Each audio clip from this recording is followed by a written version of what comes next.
బాలీవుడ్లో మరో చెత్త ప్రాపగండా సినిమా.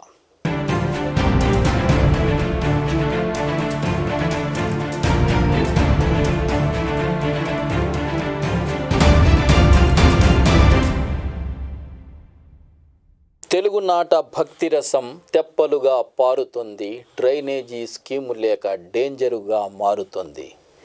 గజ్జల మల్లారెడ్డి ఎప్పుడో రాసిన కవిత, కానీ ఇప్పుడు ఈ పాదాలను కాస్త మార్చుకోవడం అవసరం. భక్తి రసం పెరగడం వల్ల పెద్ద ప్రమాదం ఏమీ ఉండదు, కానీ మతతత్వం పెరగడం వల్ల చాలా ప్రమాదం. అందువల్ల దేశంలో మతతత్వం అని మొదటి లైను మార్చుకోవలసి ఉంటుంది. బాలీవుడ్గా పిలువబడే హిందీ చిత్ర పరిశ్రమ ఒకప్పుడు అద్భుతమైన సినిమాలతో ప్రపంచవ్యాప్తంగా ప్రసిద్ధి పొందింది. కానీ గత దశాబ్ద కాలంగా ఈ పరిస్థితి మారిపోయింది. ఇప్పుడు ప్రాపగండా సినిమాలకు మారుపేరని చాలామంది విమర్శించే స్థాయికి దిగజారింది.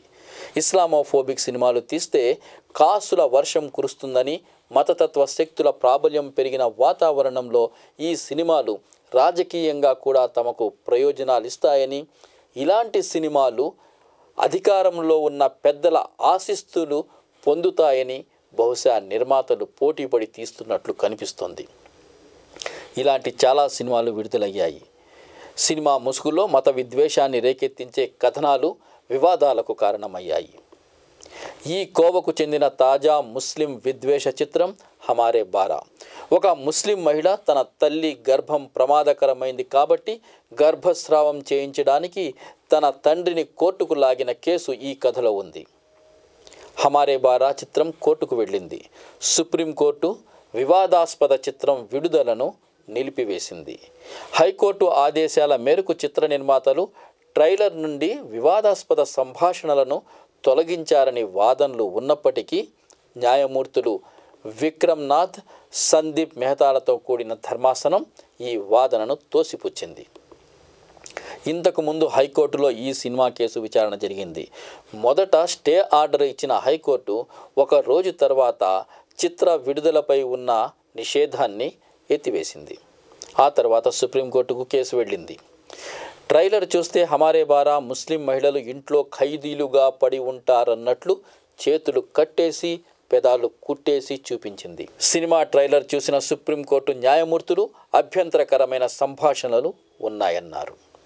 ఒకప్పుడు ప్రముఖ టెలివిజన్ షో అంత్యాక్షరికి వ్యాఖ్యాతగా వ్యవహరించిన అన్ను కపూర్ ఇందులో నటించాడు.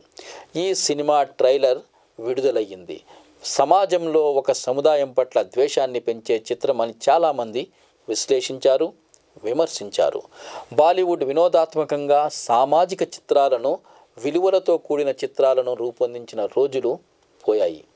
ఇప్పుడు ఒక సముదాయంపై దాడి చేయడానికి మాత్రమే చాలా సినిమాలు తయారవుతున్నాయి.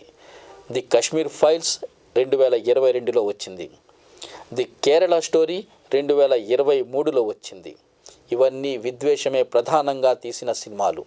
నిజానికి అన్ను కపూర్ ఇంతకుముందు నటించిన డ్రీమ్ గర్ల్ సినిమా 2019లో వచ్చింది. ఆ సినిమాలో కూడా అన్ను కపూర్ ముసలి వయసులో రెండవ పెళ్లి కోసం ముస్లిముగా మారడం గురించిన సీన్లు ఒక ప్రత్యేక సముదాయాన్ని లక్ష్యంగా చేసుకున్న సీన్లే. అయితే ఆ సినిమాలో హాస్యం కోసం చేసిన ప్రయోగంగా చాలామంది ఈ థర్డ్ గ్రేడ్ హాస్యాన్ని భరించారు.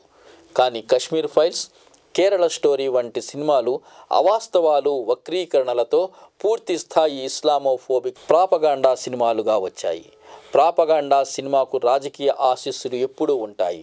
ఉత్తర కొరియా, రష్యా, నాజీ కాలం నాటి జర్మనీల్లో ఈ సినిమాలు ఎలా ప్రభుత్వ ప్రోత్సాహం పొందుతాయో మనం చూసాం. మన దేశంలో సైతం ఇలాంటి థర్డ్ గ్రేడ్ విద్వేష సినిమాలకు రాజకీయ ఆశీస్సులు దండిగానే లభించాయి. ట్యాక్స్ మినహాయింపులు, రాజకీయ పార్టీల నాయకుల కోసం ప్రత్యేక స్క్రీనింగులు, ప్రధాని మోడీ నోట ఎన్నికల ప్రచారంలో ప్రశంసలు మనందరికీ తెలిసినవే. దేడిష్కియా, ఏ వతన్ మేరే వతన్ ఇలాంటి చిత్రాలకు ప్రసిద్ధి చెందిన రచయిత, నిర్మాత దరాబ్ ఫరూఖీ హమారే బారా చిత్రం గురించి ఒక వార్తా సంస్థతో మాట్లాడుతూ, ఈ చిత్రం తప్పుడు సమాచారాన్ని ప్రచారం చేస్తుందని, కనీస పరిశోధన కూడా సబ్జెక్టుపై చేయలేదన్నది స్పష్టంగా తెలుస్తుందని అన్నారు. స్పష్టంగా కనిపిస్తున్న మరో వాస్తవం ఏంటంటే అసలు వీళ్ళు ఏం తీశారో కూడా వాళ్లకు తెలియదు. ఇస్లాం గురించి చెప్పగల ఏ ధర్మవేత్తను సంప్రదించినా చాలా వివరాలు వారికి తెలిసి ఉండేవి. ఈ చిత్రం కేవలం ముస్లింలను ఆటవికులుగా చిత్రించే ఆలోచనతో తీసింది మాత్రమే అని ఫారూఖీ అన్నారు. ముస్లింలను రాక్షసులుగా చిత్రీకరించే ఆలోచనతోనే ఇలాంటి ప్రాపగాండా సినిమాలు తీస్తారని చెప్పాడు. ఈ చిత్రం పేరు, ట్రైలర్, ముస్లిం మహిళలను చూపించిన తీరు ఇస్లామోఫోబియా తప్ప మరొకటి కాదు. బుల్లీబాయి యాప్, బుల్లీ డీల్స్ తర్వాత ఇప్పుడు ఈ చిత్రం వరుసగా దేశంలో ఇస్లామోఫోబియా నిరంతర వరద కొనసాగుతుందని ఆల్ ఇండియా ముస్లిం పర్సనల్ లా బోర్డు సభ్యురాలు డాక్టర్ అస్మా జహ్రా అన్నారు. నేషనల్ క్రైమ్ రికార్డ్స్ బ్యూరో ప్రకారం బాలికలు, మహిళలపై నేరాలు 4 రెట్లు పెరిగాయి. అందులో 14% మంది బాధితులు ముస్లిం మహిళలు, మిగిలిన 86% పైగా మహిళలపై జరుగుతున్న నేరాలు, ఘోరాలు చాలా ఉన్నాయని ఆమె అన్నారు. కశ్మీర్ ఫైల్స్, కేరళ స్టోరీస్ సినిమాలే కాదు, ఇలాంటి ఇస్లామోఫోబిక్ ప్రాపగాండా సినిమాలు చాలానే విడుదలయ్యాయి. Swatantra Veer Savarkar, Jahangir national university, article 370, Main Atal Hoon వంటి ఇటీవల విడుదలైన సినిమాల్లో ఇతివృత్తాలు ముస్లింలను కించపరిచేవి, వారిని విలన్లుగా చూపించే చిత్రాలే. కశ్మీర్ ఫైల్స్, కేరళ స్టోరీ, ఇప్పుడు హమారే బారా, ఈ 3 చిత్రాలు మాత్రమే ప్రజలకు తెలుసు. హమారే బారా చిత్రం ముస్లింలు అధిక సంతానం కలిగి ఉంటారని చెప్పే సినిమా. తల్లి ఆరోగ్యాన్ని పట్టించుకోకుండా ఎక్కువ మంది పిల్లలు కనడమే ప్రధానం అని ముస్లింలు ఆలోచిస్తారని, ఇలా వారికి ఖురాన్ ఆజ్ఞాపిస్తుంది అని కట్టుకథలు చెప్పే సినిమా. గత ఎన్నికల ప్రచారంలో స్వయంగా మోడీ అధిక సంతానం కలిగిన వారంటూ ముస్లింలపై చేసిన దాడిని కూడా గుర్తు చేసుకుంటే ఎవరి కోసం ఈ సినిమా తీశారో అర్థమవుతుంది. 2022లో విడుదల చేసిన జాతీయ కుటుంబ ఆరోగ్య సర్వే 5 ప్రకారం సంతానోత్పత్తి రేటు గత 2 దశాబ్దాలుగా అన్ని మత వర్గాలలో బాగా క్షీణించింది. పాపులేషన్ ఫౌండేషన్ ఆఫ్ ఇండియా కూడా ముస్లింల దశాబ్ది వృద్ధి రేటు 1981, 1991లో 32.9% నుండి 2001-2011లో 24.6%కి తగ్గిందని పేర్కొంది. ఇదే కాలంలో హిందువుల వృద్ధి రేటు 22.7% నుంచి 16.8%కి పడిపోయింది. గణాంకాల కోణం నుంచి చూస్తే హిందువుల అభివృద్ధి రేటులో తగ్గుదల 5.9 అయితే ముస్లింలలో జనాభా వృద్ధి రేటు తగ్గుదల 8.3, అంటే హిందూ జనాభా కన్నా వేగంగా ముస్లింల జనాభా తగ్గుతుంది. ఇది వాస్తవమైతే ముస్లిం జనాభా 60% పెరిగిపోయిందన్న ప్రచారానికి అర్థమేమిటి? 2011 జనాభా లెక్కల ప్రకారం ముస్లింల జనాభా 17.22 కోట్లు. అప్పుడు భారతదేశంలో మొత్తం 121.08 కోట్ల జనాభాలో 14.2% మంది ముస్లింలు కాగా, మునుపటి జనాభా లెక్కలు అంటే 2001 జనాభా లెక్కల్లో ముస్లింల జనాభా 13.81 కోట్లు, అంటే మొత్తం భారతదేశ జనాభాలో 13.43%. ఇది భారతదేశ చరిత్రలో ముస్లింల జనాభాలో అతి తక్కువ పెరుగుదల.